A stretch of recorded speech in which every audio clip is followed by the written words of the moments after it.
Before we start with today's episode, I want to address a common challenge that I've noticed among HVACR professionals. They often struggle to keep up with the advancements in heat pump technologies.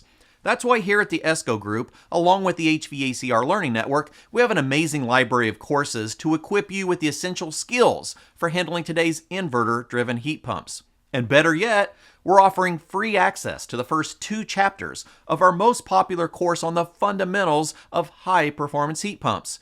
Check out the link in the show notes to get your free access. Builders have learned that. They'd have lawsuits. There's messes against builder, the bigger is not better strategy, right? If you take a moment to understand this technology, it is something that every HVAC contractor has been asking for since the dawn of their careers. If I had a system that could change its capacity and only make what's needed when it's needed, and therefore only use the power that it needs to do that, I got what I want. I got a system that when it's cloudy outside can make less heating or cooling, or cooling if we're in AC mode. But then when it's sunny and hot, it can make more. And so that allows contractors to stop doing what I call, one of my peers, dear peers, calls mechanical malpractice.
Well, hello, HVACR community. We're so grateful that you're spending time with us once again, hanging out on Did You Know, the Esco HVAC show.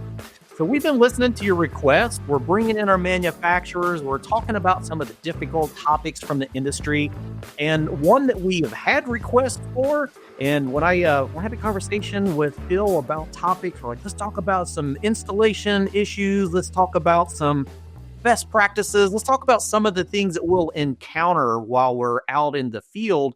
that can help us as educators in particularly as we're implementing new products into the classroom. Todd, great for being on here today. Thank you so much for joining in South California.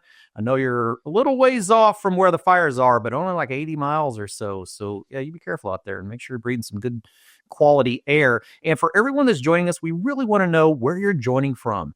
Tell us if you have any questions along the way, things that we need to dive deeper into. I also put that QR, I'll throw that out there so that it stays in the background. I'm wanting some more input from you of topics that we need to cover in 2025, particular pieces of equipment, particular types of technologies. We're here for you, and we want to make sure that you're getting all of the tools that you need to be successful. All right, so today we've got some very special guests from LG. First time on this show.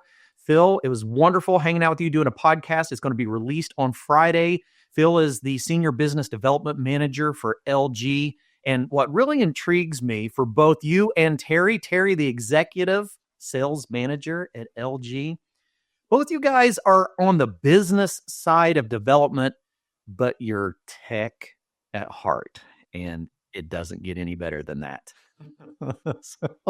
All right. A bunch of people joining in. Patrick Murphy up in Jersey Shore. We got George.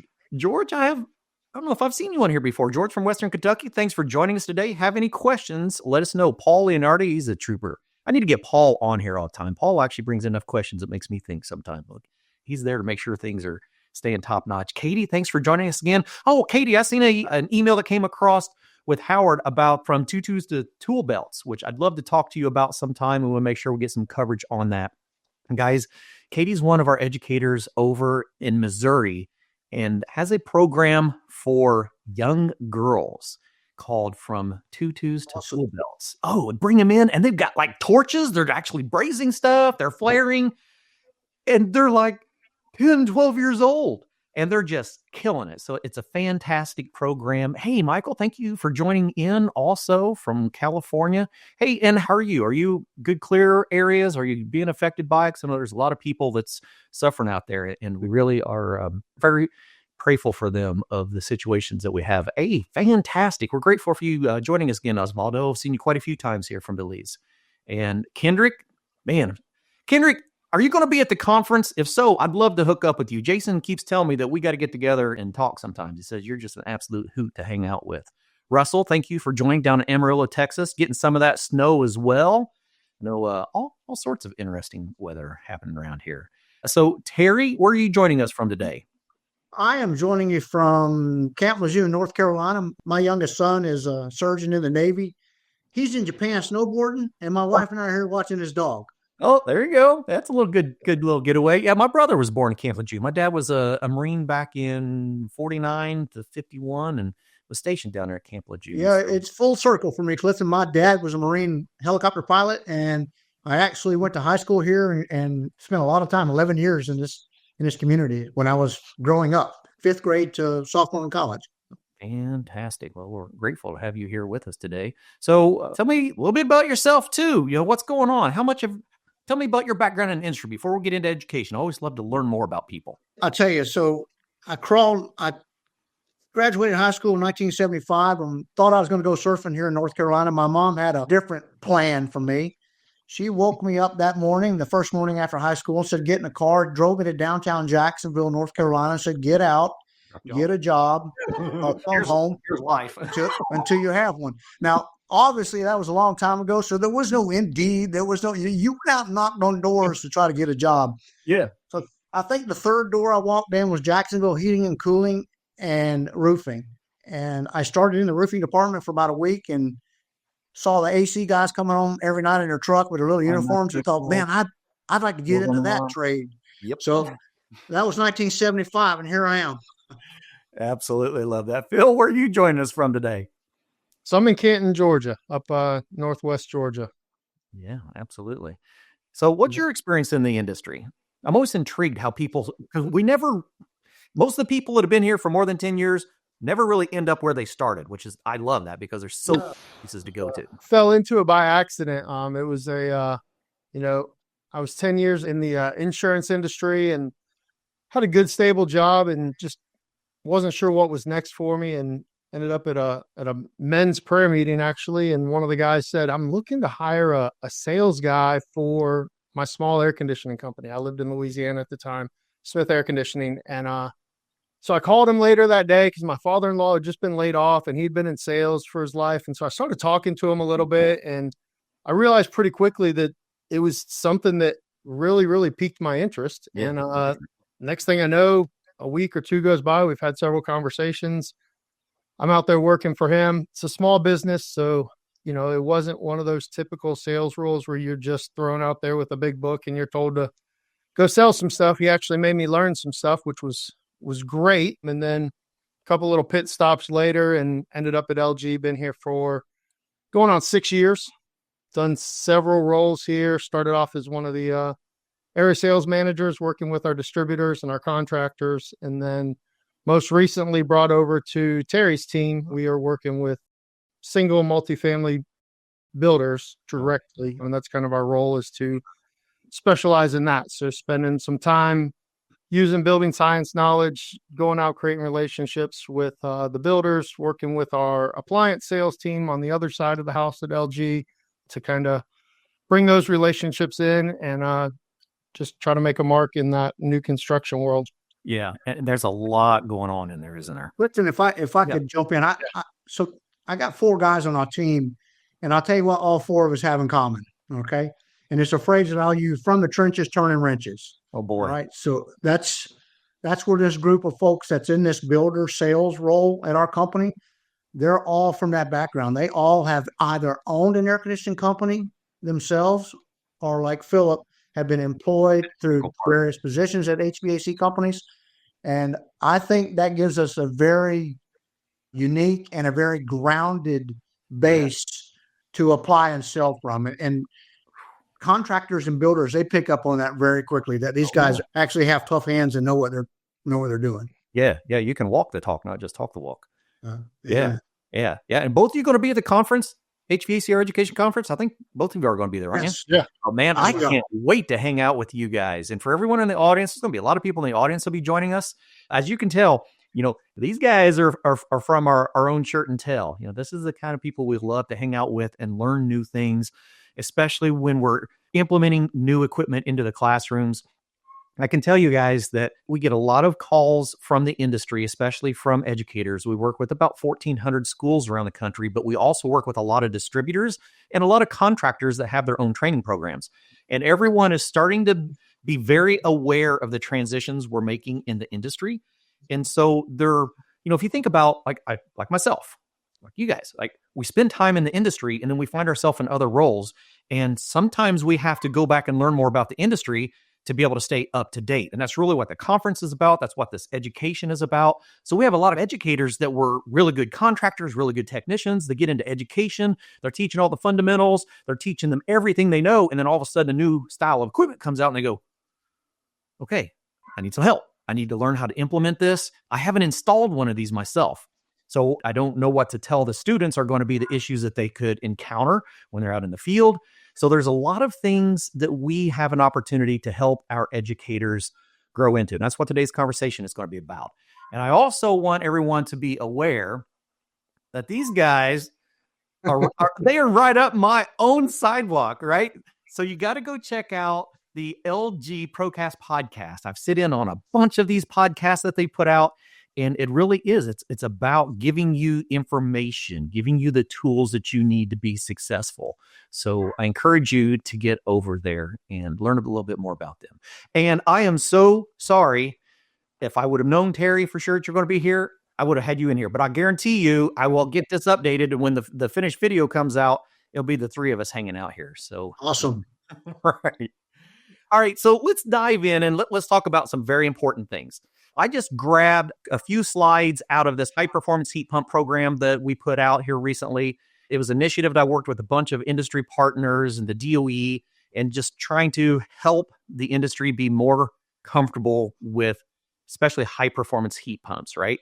So things that we need to talk about is load calculations and understanding the loads of the structure. So Let's kind of start there and talk about some of the things that there are probably rules of thumb that we've used in past on older generations of equipment that may not apply in today's world.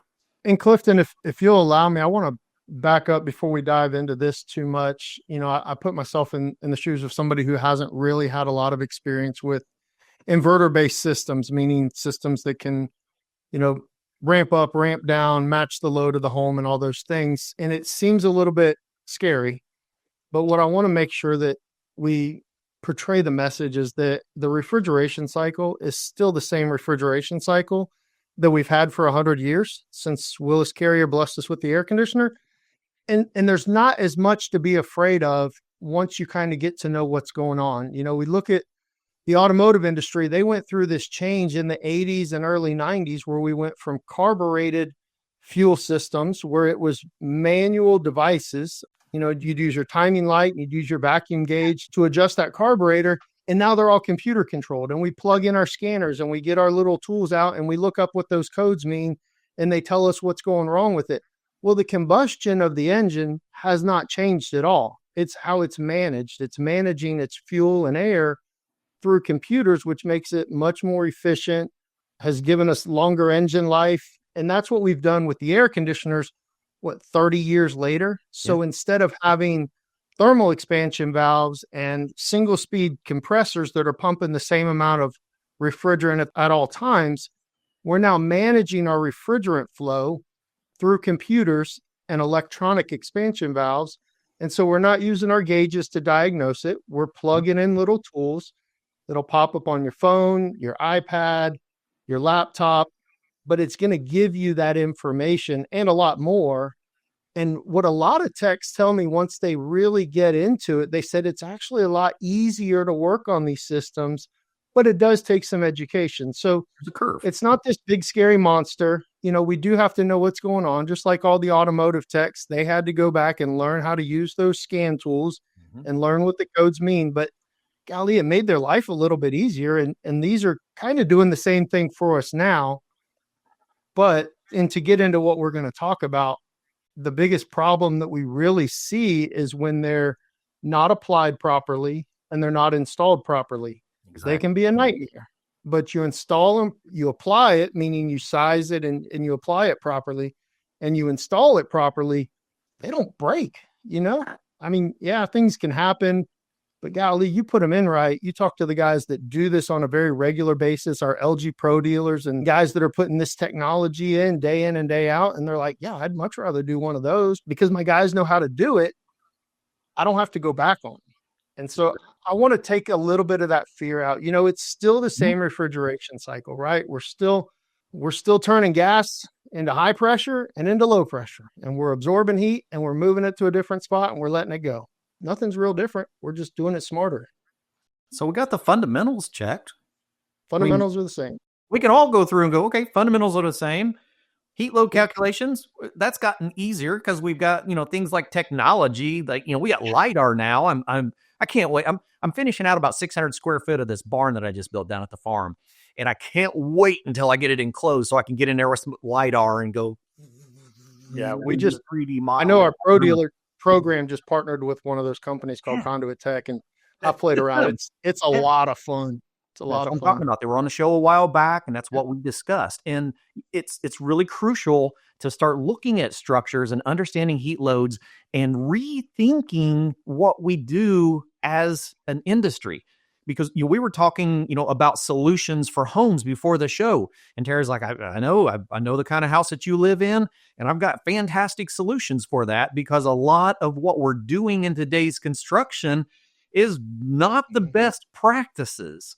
And so when we start looking at solutions, we need to understand that we have the solutions, but we just need to get comfortable with how we implement those things and understanding the structures they're going in and looking at the types of solutions that we have. And now we have to teach these in the classroom. That could be a little scary.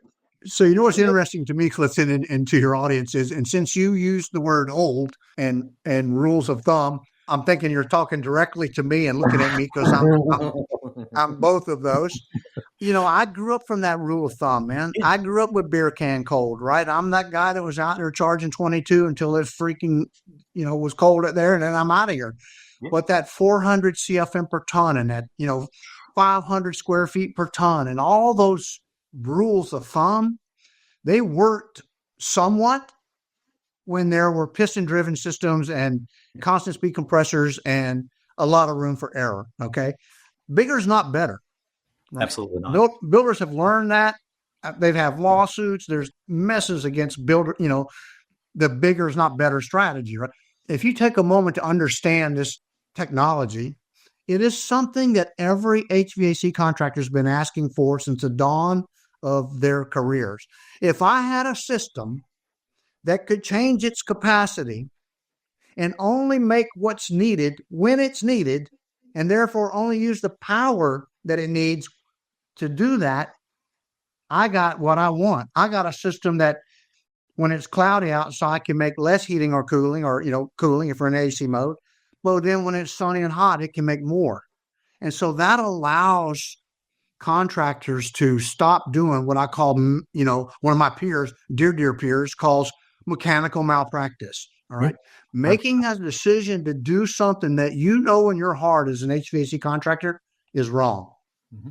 But you do it because contractors have a hard time saying this word, no. Yeah. Oh, my old system didn't keep up. What can you do? Can you give me a half ton bigger unit? That's what they did about 10 years ago, and it made a little bit of a difference. Can you do that again? And if you look at, modern HVAC equipment, whether it's our brand or one of the inverter-driven brands, or whether it's a U.S. manufacturer, it doesn't really matter. If you look at the, on the ducted product line, if you look at the CFM output of these machines, these air hammers now, they're not putting out 400 CFM a ton at these static pressures, right? They got colder coils, right? Colder coil, slower fan speed. Everybody in the HVAC business knows what that does for cooling.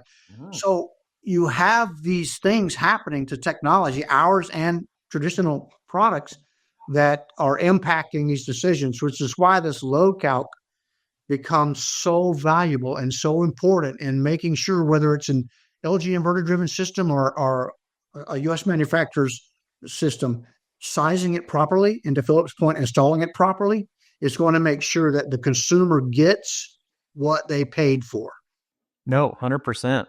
And so if we haven't already implemented modern heat load calculations into our classroom, now's the time.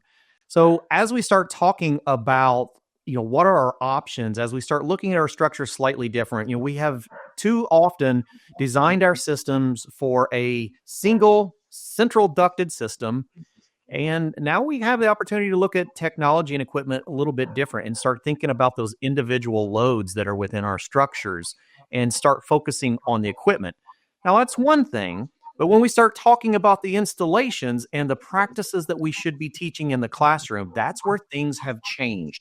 So let's talk a little bit about flaring practices that probably you and I grew up with that don't necessarily meet the bar in today's world. I'll jump in there for a second. I can tell you that the degree of flaring angle was 33 degrees for all flares, pneumatic, oxygen, didn't matter. Okay. Our 410A refrigerant came along, and not the offshore manufacturers, but a U.S. manufacturer decided that 410A operated at higher pressure, which it does, right? That the flare needed to change from 33 degrees to 45 degrees. In that first wave of conversion, no one had 45-degree flaring tools, so everybody was making a flare with 33 degrees. And if you could see my fingers, I have a little child's play analogy I do where 3 fingers trying to slide into 4. And then when you tighten it down, that 3 fingers split underneath the flare. All right. And it's a headache. Flares leak. But you know what? If I go out and do critically charged refrigeration systems today, guess what? They're flare fittings because those components need to be changed and removed. And, I know Phillip will talk a little bit more about that flaring process on the torque side. This is where it breaks down. Yeah, it really does. When we look at why ductless systems started to get a bad reputation when they were first installed, or flared style connections when they first were introduced into the market, everyone that I did site investigations for systems that were poorly performing didn't have anything to do with equipment. Didn't matter the manufacturer. It almost always came back to proper flaring and proper torquing. And so in the classroom, we really need to be using proper tools and proper training. And if anyone is needing assistance with that, that's why we're making these connections with LG and manufacturers and tool manufacturers to make sure that you have all of the information you need for these successful installations, not just in the classroom, but out in the field as well. Tools have come a long way in the flaring tools. I mean, we still have flaring blocks, but now they have orbital flares that make a nicer flare with a clutch, so you supposedly don't over tighten it. They've got electric powered flare guns that are really fun to play around with. But yeah, to your point, we've got to start teaching it, because that's, you said that was something that happened when they first came out. Well, it's still happening. Still today, I get call after call after call that, golly, this flare's leaking. I found a system that's low on refrigerant. That is one of the weak points, and flares can work phenomenally well. We have showroom trailers with units that are hooked up and running, and I think that trailer did like 14 or 16,000 miles last year all over the country, bumping around and bouncing around, and we don't have a leak in it. It still runs, it still performs. There's no leaks in our refrigerant. If your flares are leaking, then we need to stop and look at the process. And I don't think it's being taught like it was a long time ago. And then it went out of style to teach flaring, and it's back. So as educators, we need to make sure that that's not just a 5-minute pit stop in our curriculum, but there needs to be some hands-on with flaring, how to properly deburr it, as simple as which way to hold the pipe when you're running that deburring tool to make sure that your shavings don't fall in the pipe. I've seen an entire system, and they spent days and days trying to figure this thing out, and it wrecked the whole system because there were some brass shavings or copper shavings that got in the system. It had a branch box, and that's where they ended up, at the expansion valve. And I mean, it took forever to figure that out. Long story short, they changed the branch box. System works great again, but it was all just because of that little copper shaving in there. So we've got to start with the basics, making sure that we actually put these tools in the students' hands, give them a torque wrench and let them see what it looks like. The small line, the 1/4-inch line is, and I'm pulling this out of my memory, so I may be off, but I think it's like 11 to 14 foot-pounds of torque is all that's required on that small line. Is that right? About? So yeah, it depends on what size we're working. If it's 1/4, we're typically, now this is one manufacturer, so this doesn't represent the entire industry. This is just out of one installation manual. 1/4-inch, we're typically in that 10 to 12. Yeah, and they're all pretty well in that ballpark. But I love to grab a torque wrench, one of those digital torque wrenches. I just grab it in my hands and twist it, and I can twist it to about 20 pounds before my hands really start hurting on it. And that right there was over tightening that flare, potentially cracking it, or stretching that copper where it's real thin, where maybe it doesn't crack today. Maybe we start the unit up and it passes our pressure test and passes our vacuum test. We start it up, we leave it, that line gets hot and cold, it expands and contracts, and then it cracks, a week after we start the unit up. And golly, man, my flare's leaking again. Well, yeah, so we need to make sure that we do it right. Let them see what 12 pounds feels like versus 60 something pounds that the large lines feels like. I mean, there's no way to know what tight feels like, because all the different lines have, line diameters have different torque requirements for them. And so the guys that are telling me, well, I've been doing it a long time, I know what it feels like to be tight. And, sadly, if that were true, your flares wouldn't leak all the time. So maybe we do need to go back and start doing that. But we've got, like the picture shows there, you've got a digital torque wrench that makes it really easy. It's fully adjustable. We've got good flaring tools. So if we'll just show the kid, I say the kids, I use that word. Students. The students. Show the students. They're all ages, right? Yeah. But students, how to do it properly.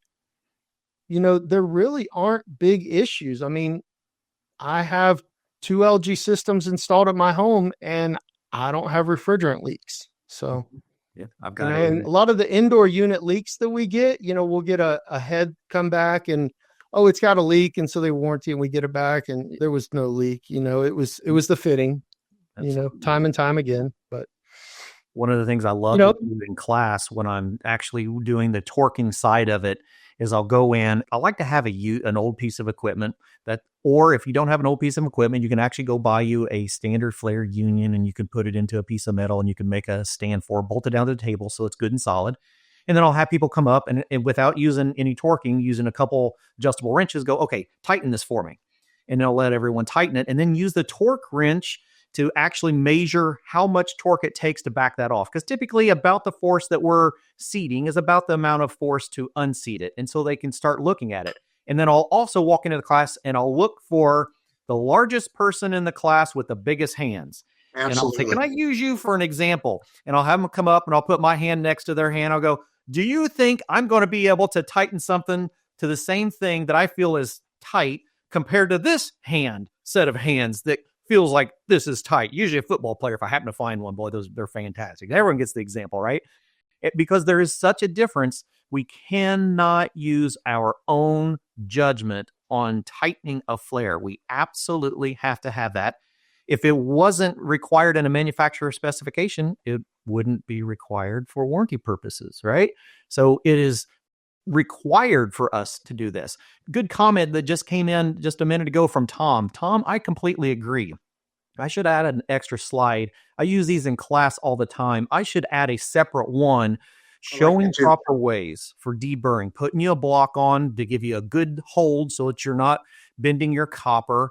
We're going to use a torque style, and it's very important to understand that on our modern tubing cutters, we actually have an indicator for if we're working with soft copper or hard copper. So now we're using the proper tension on the sidewalls of the copper as we're cutting it to get a minimal burr. Then we're going to hold it down. We're going to even potentially use a block to hold it.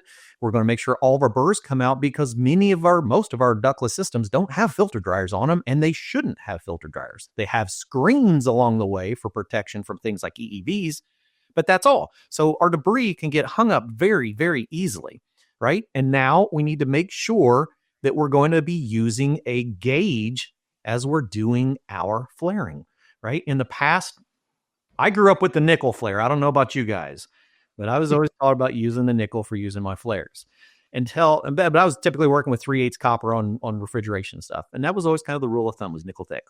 Well, now we start looking at it and go, all right, we have tools that have a measurement for cutting. We have a tool for measuring the depth within inside of our block. Very important to verify. And then we have a clutched style block. So we're using a determined amount of pressure for actually compressing and making our flare so that we're not over thickening it, causing it to harden and now become a washer instead of, an actual seal between our two pieces of brass. And this is the funnest part right here. If you are teaching flaring in your classroom and you're not using a gauge, you are missing out on the fun, because as soon as you start putting gauges in the classroom, it becomes a competition. I will guarantee it. It's a competition to get good quality flares. Yeah, the only thing I would maybe add to that to the audience is I can speak for LG and maybe two other brands that I've played around with in my career. We all provide our own flare nuts for these systems. All right. I tell every distributor that I walk in across the country, stop buying line sets with flare fittings on them. Buy a line set that's raw. Number one, that's a better price. Number two, it's going to force you to make a good flare in the field. Right. Number three, it's going to force you to use the flare nuts that the manufacturers are shipping with their piece of equipment.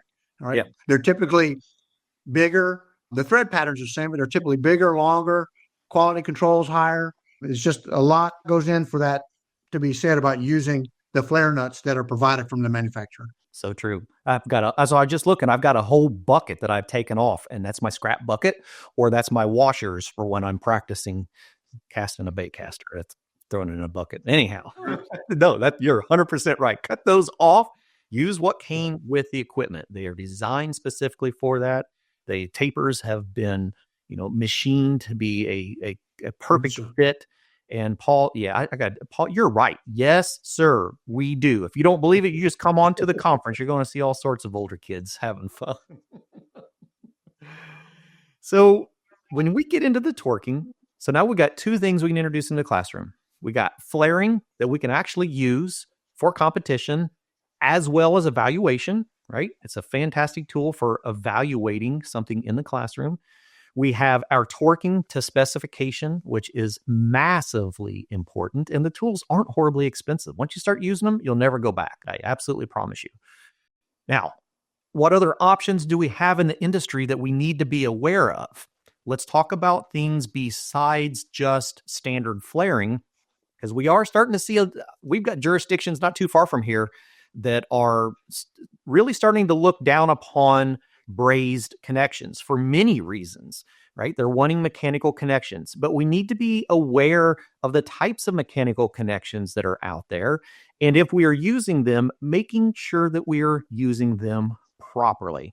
So as a manufacturer, do you see many installations that are starting to use brazeless style connections? Yeah, I see a lot of contractors that are moving this direction. And for several reasons. It's easier, it's quicker. Maybe they don't want to stop and teach their people how to flare, and maybe they were never taught how to flare. And, once you use some of these alternatives, the speed and production time is pretty impressive. They still have to be used properly, and every manufacturer, whether it's a push-on style connector, which there's a lot of debate in the industry, and I won't really weigh in there. You do research on that, but we want to show you what's out there. Discretion. You betcha. But you still have to prep your copper properly. It's got to be round. It can't be oval. You've still got to take the burrs out of it. And most of the manufacturers require that you scuff the outside. One of them, it was one of the press tools that I was talking to. They said you can't use emery cloth. It's too harsh, and it'll leave too deep of a scratch. They want you to use the red Scotch-Brite pads. Okay.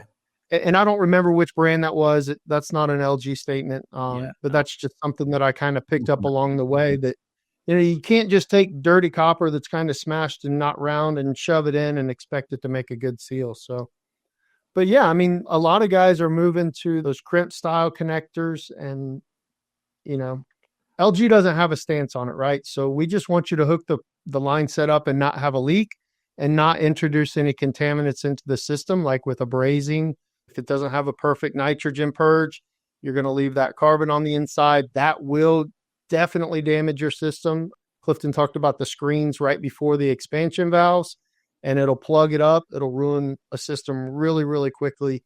It's not hard for me to tell when a system was brazed in, whether they ran copper or whether they ran nitrogen or not, because it will do a lot of damage to that system if they're brazing it in without the nitrogen being dialed in there. So yeah, there's alternatives that are definitely becoming more and more popular for sure. Yeah. And I always like to just be informative to our listeners. You're probably, if you haven't already experimented with some of the brazeless connections, I'm sure you're going to. We're starting to see a lot of them. I've seen contractors that will solely use them. I myself have had mixed success with using them. I've had contractors do work for me when I was with a distributor, do a large installation, and had a significant amount of failure. So, you can approach it different ways. If I'm a service contractor, Tom's got a great point. It leaves opportunity out there for quality repairs. But hopefully we're not giving our equipment the bad names in the process. But it really does come down to installation. I myself have got a 4-port 3-ton that I've installed 5 years ago, and I've cleaned filters and outdoor coil, and that's it. So exactly like you were saying, when they're done properly, flares are fantastic. And that's another, that's a good point, Joe.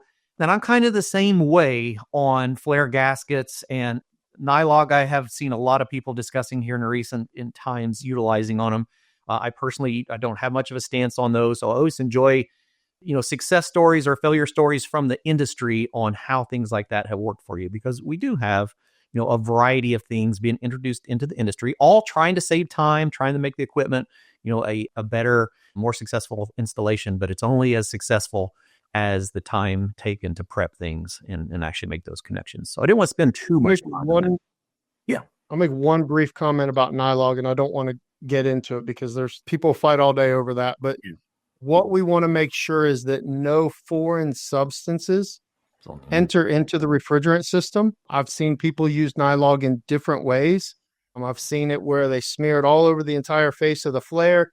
that is going to get in and that is going to contaminate the system. It is not made with PVE oil. We don't use POE oil in the inverter systems. Most or all of the Asian brands use PVE oil. That will contaminate it and cause problems. So if you're going to use a product like that, please just make sure that it's not entering into the refrigerant. Yeah, absolutely. Here's a diagram to help you see. This is right out of an installation manual from a piece of equipment to help just look at the connections on this particular ductless system, which is very indicative of our industry as we're moving into inverters that are measuring the flow and measuring velocity and understanding that we do have variable refrigerant temperature or pressure, that it's not a constant, that we're actually using the system to measure its own performance. And so any restriction that we would add into the system is going to immediately affect performance. And so when you start looking at modern inverter technology, you'll find the lack of filter dryers that are not recommended to be installed. I've seen many of them installed in the field, and it breaks my heart every time I see one because they should not be there. If we are doing our proper installation, proper evacuation, proper pressure test, we're going to have a sealed system that really wouldn't need a filter dryer unless there was some type of a contaminant in the system. So what we use on many of our electronic expansion valves are screens or filters. So you will not see that filter dryer word in our manuals anymore. And so it's important to understand that we need to just be more cautious on our installations than we have been in the past, because our systems are relatively delicate, but not tender. They just need to be done properly, like we should have always been doing. I'll make a comment real quick, if you don't mind, Clifton. I stand in front of folks all the time and I say, what we need to do is bring back the skill set to the trade. Okay. That's all we're trying to preach. Right. And the sloppiness that we've gotten away with. Yeah. With the HVAC trade, the sloppiness that have gotten away with, that the system still tolerates and runs. That doesn't happen in critically charged refrigeration systems, which this ductless technology is exactly that. If everybody on your show would understand that this ductless technology is a critically charged refrigeration system, all right? And these mistakes, these sloppy installation mistakes, are the root cause for probably 8, if not 9 out of 10 bad experiences with this technology. Absolutely. And so that's what I'm trying to, if I'm out in front of an audience, you'll see it next when I'm with you guys, and you'll see it at AHR. That's my message. Let's get the skill back in the trade, right? The tools are better. The education's better. All we need now is the people to apply it. 100%. I had a show with Ty Brandman one time, and we were talking about this, and he pulled out one of his books from 1953 that showed proper evacuation, triple evacuation in 1953, how to properly charge this R12 system. I'm like, that's really what we're back doing again. And so as educators, we really are responsible for teaching the generation the things that maybe we weren't taught as professionally as should have. I know for myself, I didn't realize how bad of an installer I was until I started teaching. That's when I learned what I had been doing wrong all the time. Doesn't mean that I was taught improperly. I may just been hard-headed enough that I didn't pick up on it. I don't know. But there were a lot of things that I learned as I started becoming an educator that really made me rethink the way our industry has progressed. And so let's talk about one of the requirements, the pressure testing that we are expecting to be done on these equipments to ensure that we do have a connection, whatever style connection we're going to be teaching and using. I think lately I've seen more and more guys that are accepting this or realizing what's required. It used to be when I would teach classes and go around, the common answer to what do you pressure test a system to was about 250 PSI. And some of the American manufacturers, that's in their manual. That's where they want you to pressure test to. Right. That's fine. If you're installing their brand of system, that's fine. And there's a lot of regulators, nitrogen regulators, that simply can't get up to 550 PSI. Agree. And so I think that's another limiting factor there. So they have to have the proper tools that will allow them to do a pressure test. But we require a 550 PSI test.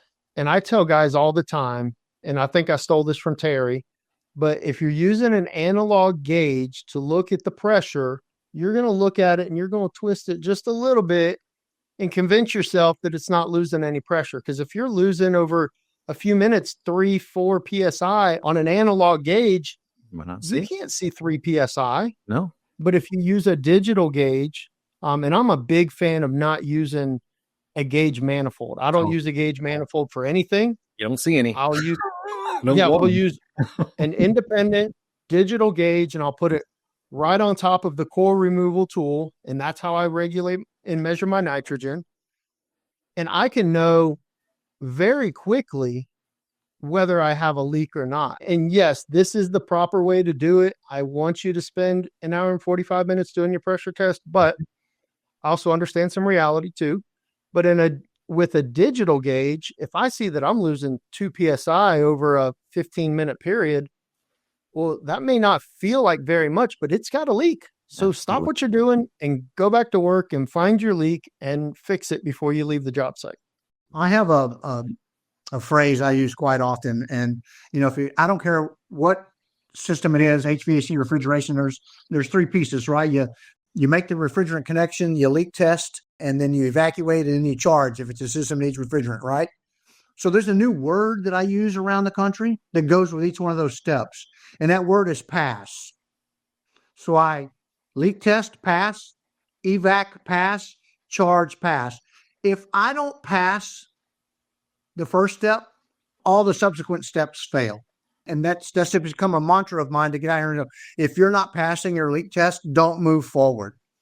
If you pass your leak test but can't pass your evac test, don't move forward. Yeah, absolutely. It's a staple of what that system will be performing down the road. Right? It's critically charged. We understand. Like Phillip knows, we looked at our engineering data the other day. 2-ton system for us is going to have 30 ounces of refrigerant in it, 30 of R32. Yeah. Right? That's not a lot of refrigerant. And if a leak at 2 PSI over 20 minutes, it's going to be gone in a couple of days. Exactly. Yeah. And that 2-ton unitary heat pump, and I looked at a few of them and I had one in my slide. I won't say the brand. It doesn't really matter, but it was like 180 ounces worth of refrigerant was what the pre-charged amount was. And now we're going to have 30 in the system. So, the charging is going to be so critical that we get it right. The 3 ounces that sit inside that refrigerant hose while you're charging the system is enough to make it work or not work. So we've got to make sure that we're doing the charging process properly, that we're purging the hose full of refrigerant before we start weighing it in. And of course, as we know or should know, that the only way to charge an inverter-based system like an LG is through the weighing method. There's no, I had a leak, so I had to top it off. There's no way to measure the superheat, the subcool to where you can do any sort of a top off process.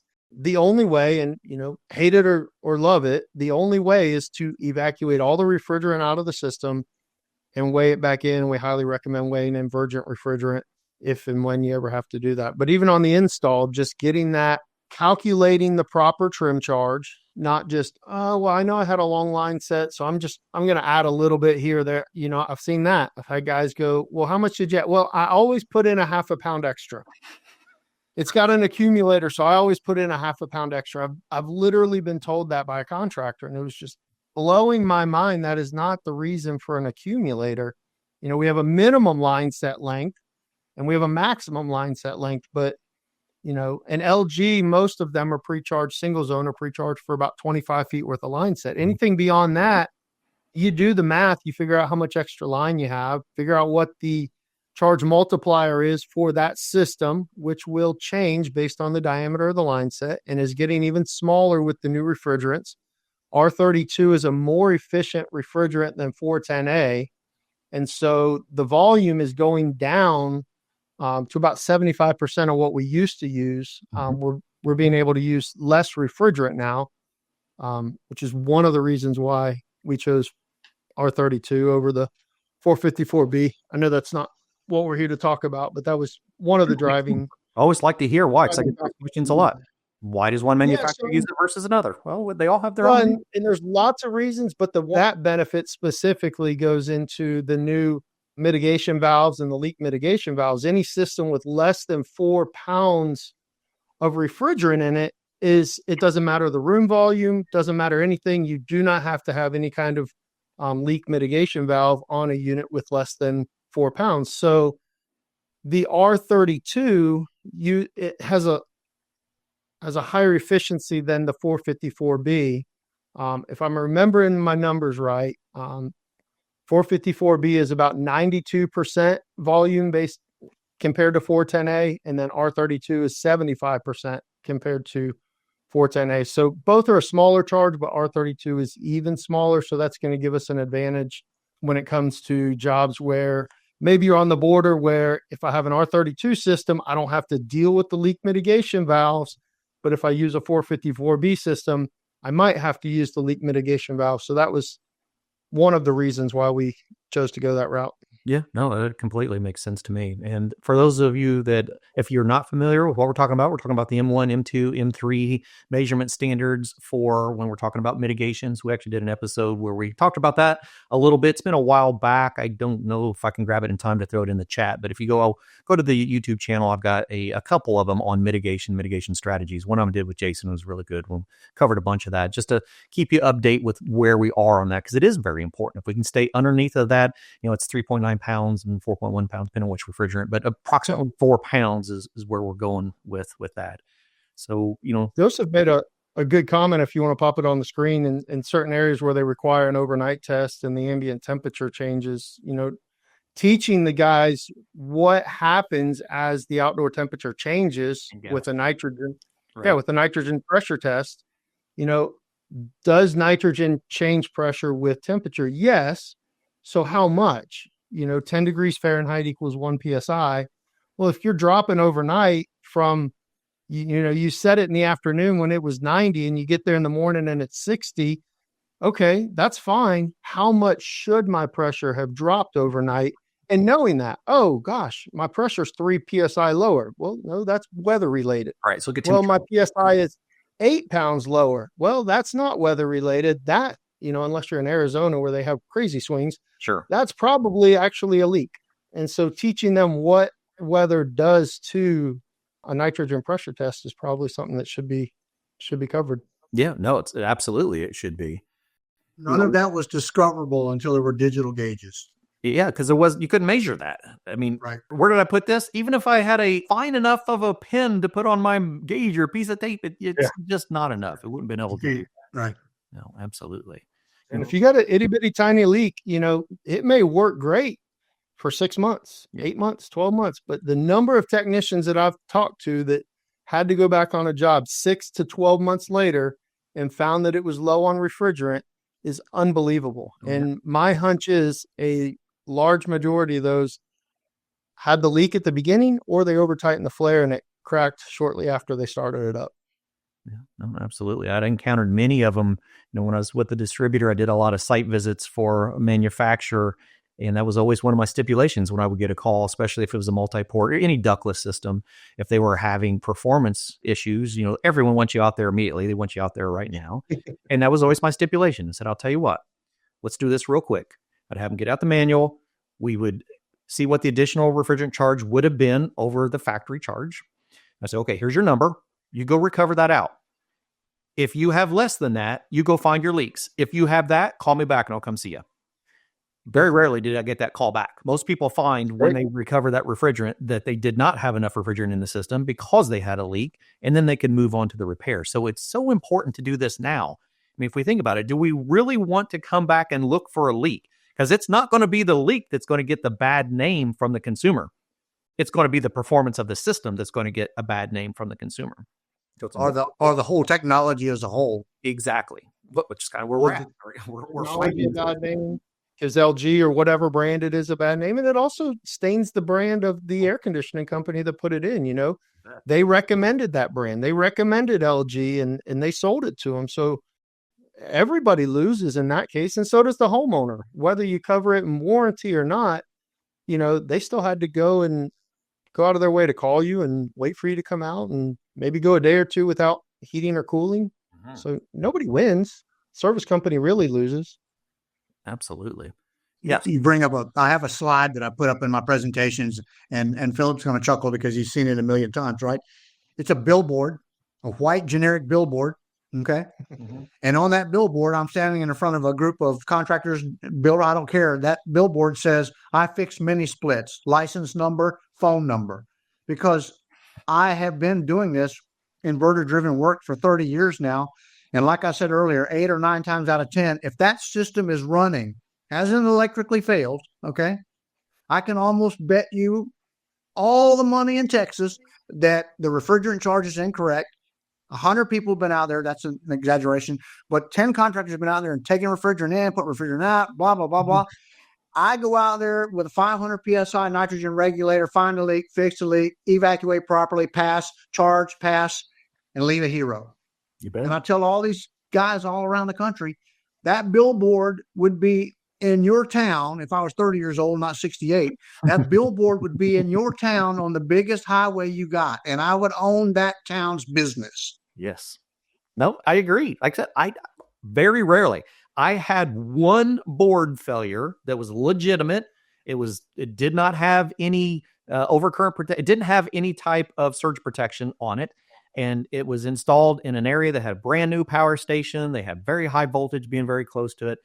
Other than that, it was almost always a refrigerant scenario due to a failed flare. That's how important this is. Yes, sir. You're right. We can find it in pressure testing.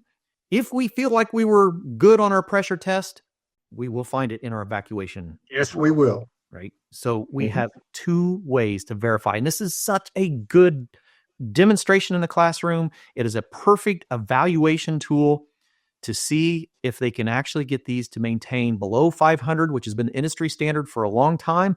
I have been seeing installation manuals recently requiring 350 microns for 30 minutes, which I think is wonderful because there's no reason you can't. If you're doing it properly, you can do all of this in a very, very short period of time. If I can get to 500, I can get to 350. No problem. Yeah, absolutely. And if you're setting it up right and have your right. Yep, absolutely. Not pulling through your manifold, not pulling through the Schrader core, and you're doing it right. It's not long, and the line sets are getting smaller. I mean, we use 1/4 3/8 on a lot of our stuff. The biggest line set we use is 3/8 5/8 on a single zone, and so it doesn't take very long to evacuate down to 250, 300 micron and hold there. So, the bar is set at 500. Do you want to be just below the bar, or do you want to go a little bit above and beyond? Sure. I heard somebody say one time they were talking to builders, but they said, when a builder says that they build their houses up to code, basically they're saying that they build the worst house they're legally allowed to build. Bare minimum. That's it. And it was like, oh, yeah, I love that statement. But, just because 500 is the number doesn't mean you can't be better or shouldn't be better. We should all strive to do the best. Absolutely. I just had an email from a local, very large contractor who hires a lot of recently graduated students from an HVAC Excellence accredited program in the area. He said they're fantastic. They know the fundamentals great. They're great. They call them kids as well. He says they're great kids. If there's anything that I could ask from my school is to help them learn installation best practices from a new perspective, because they're going to ride along with someone who's been in the field. There's a good chance they may not be doing things properly, and that new student is going to start learning bad habits that have been around again. So if we can if we can use this as a primary test, you don't pass this course until we're meeting all of these criteria. And we are holding this evacuation, and we'll come in tomorrow and we're going to see how well you did. It's such a good tool to use in the classroom, because if we can get that down pat, if we can teach a proper installation, the equipment will do the rest for us. Man, I don't think I can preach.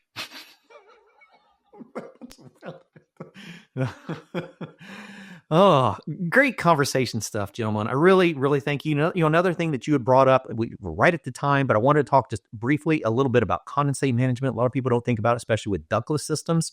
And I'd love for us to kind of brush on proper condensate management, especially when we're talking about these ductless systems. I live in Florida, just here in North Carolina, but I can tell you condensate management from where I live in the Gulf of Mexico and all the state of Florida is like high priority, because Oh, if we're not doing it correctly, there's water in people's ceilings, right? Yes. And I'm looking at this picture you got right here, and one of the worst things that I ever see on an install is that corrugated tubing that contractors are using. If you look at my install manual for a 7 or 9,000 BTU single zone, it's recommending 3/4 inch ID PVC schedule 40 as a minimum for drain line. Yeah. All right. So when you talk to these guys, all these educators that are on here in this audience, I already made the comment once. If I got a colder coil and a slower fan speed in the air conditioning mode, what does that mean? That means I got a lot of condensate, and it has to move and go somewhere. It's doing all right. it. And so I can't speak for all the places, but a lot of places in the South, building code, HVAC mechanical code requires that all horizontal runs of PVC be insulated with 1/2 inch wall tubing insulation. I got a 35-degree evaporator coil, 34-degree evaporator coil, properly charged, properly installed, and properly sized. Okay. That's 34-degree condensate water hitting the PVC in a 100-degree attic or 140-degree attic. It sweats profusely. Yeah. Just open the refrigerator. You know what we're talking about. Absolutely. And then the second thing is we talk about condensate lifts. Yes. All right. Everything that we make that goes in a ceiling, from a ceiling cassette, a horizontal ducted air handler, those products have condensate lifts built in. They're not pumps, they're lifts. And if you understand the sequence of operation, if there's a compressor call, the pump is running. So no water is accumulating in the pan. Make sure everybody understands that. All right. If the compressor calls, the pump is running, no water's in the pan. What happens is all those systems have a vertical separation. In other words, the maximum that pump can lift water up, guys are exceeding that. And that column of water, when the compressor call stops, that column of water comes back. You can't put a check valve in it because that lift can't pump against it. So that's what's creating the condensate nightmares. It removes more moisture. Look at appliance removal. We publish it. It removes more moisture than any U.S. I don't want to use the word U.S. Any traditional built system that you've been working with. Right. And B, it requires a larger drain line than everybody's running. That clear plastic tube. 3/8. If people will use it, right? Too much of it. It has mold, mildew, green slime growing on it before your truck got out of the driveway to leave. Yeah. Right. So I love this, guys. I love the passion in this. Obviously, everyone else is. We have so many people still hanging on. We're grateful that you spent a whole hour with us. Is there anything that you guys would like to touch on before we hop out here? Anyone in the audience have any last minute questions, things that we need to go back and regroup on? That's some really good stuff. Things that I heard. Yes. Clifton, while you're waiting on questions, so my topic for HVAC excellence, yes, my presentation is ductless do's and ductless don'ts. All right. It's right in, doesn't it? And it's going to be this information, okay, in more detail. And man, nothing excites me more, if you can't tell, than getting a bunch of educated folks together and talk about how we apply this stuff. Because here's my position. 30 some years ago, I saw this technology for the first time. Okay. 30. Since that time, and I own an air conditioning company in that 30 years. All right. Since that time, I've done one traditional built system. Everything else has been this technology. Yeah. Single zone, multi-zone, whole home heating and cooling, not porch air conditioning. Okay. Whole home heating and cooling. If you understand the refrigeration cycle, which Phillip talked about up front, that this is a better way to manage BTUs. This is a better way to make heating and cooling for people, and is evidenced by its growth in the sector and in the industry. Thanks everyone for being on here. Yeah. And I'll say one last thing, just, the whole mindset of LG and some of these other companies too, that make this technology of, Terry used the word porch air conditioner or mini splits. Guys, LG is not a mini split company. We make mini splits, absolutely, but we have everything from a 1-ton to a 5-ton air handler system. So the days of, just using this technology for mini splits or for problem areas or whatever it is, yes, that's still applicable, but this is what's coming to change the industry for whole home heating and cooling. I'm glad I'm not the only one out here ringing this bell. Oh, my word. This is fantastic stuff, guys. I'm so grateful you took the time to join us. It's wonderful to have our manufacturers bringing firsthand information here. It's what this whole community is about. It's learning the right things from the right people. And we really encourage you to hang out with us every week. We'll hit all these topics. Grab that jot form and send me some things that you would like to learn more about. If there's manufacturers you'd like to have a better connection with, we encourage you to get over to lghvac.com, learn about the products and learn about the training. There's a lot on there about the training that LG is doing. And although you're right, this is the way our industry should be learning. We should be taking information directly from the manufacturer, putting it in the hands of the educators, and then spreading it like wildfires as much as we can. Yeah, man. Sign up for our classes out there at HVAC Excellence. We'd love to see you guys. Yeah, absolutely. I'll guarantee I'll be swinging in there. Awesome. All right. Well, gentlemen, thank you so much. Thank you, everybody. We'll see you again next week on Did You Know? The Esco HVAC Show.